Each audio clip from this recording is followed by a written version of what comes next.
Hello বন্ধুরা, সবাই কেমন আছো? তো দুর্গাপুজোতে এসে গেল, কাদের কাদের শপিং হয়নি ঝটপট শপিং করে ফেলো, আর তো সময় নেই, আর একদিন বাকি। আজ আমি আর সুচিত্রা শপিংয়ে গেছিলাম সুপার মার্কেট।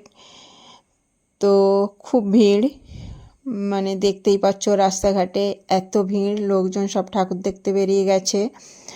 তো আমরা শপিং করে ফেরার সময় অটোর লাইনে প্রায় 1 ঘন্টা দাঁড়িয়েছিলাম, এত ভিড় অটো পাচ্ছিলাম না। তারপর যখন অটো পেলাম, আস্তে আস্তে আমাদের রাত 11:30 বেজে গেছিলো। তো যাই হোক, যে সমস্ত বন্ধুরা দেশে আছো তারা চলে এসো আমাদের কলকাতায়, ঠাকুর দেখে যাও। আর যে সমস্ত বন্ধুরা কলকাতাতে আছো তাদেরকে বলবো সবাই খুব এনজয় করো, ঠাকুর দেখো। আর এখন ভিড় নেই, সবাই ঠাকুর দেখতে বেরিয়ে পড়ো। আমরা তো ভাবছি কাল থেকে শুরু করব। তা সবাই খুব এনজয় করো।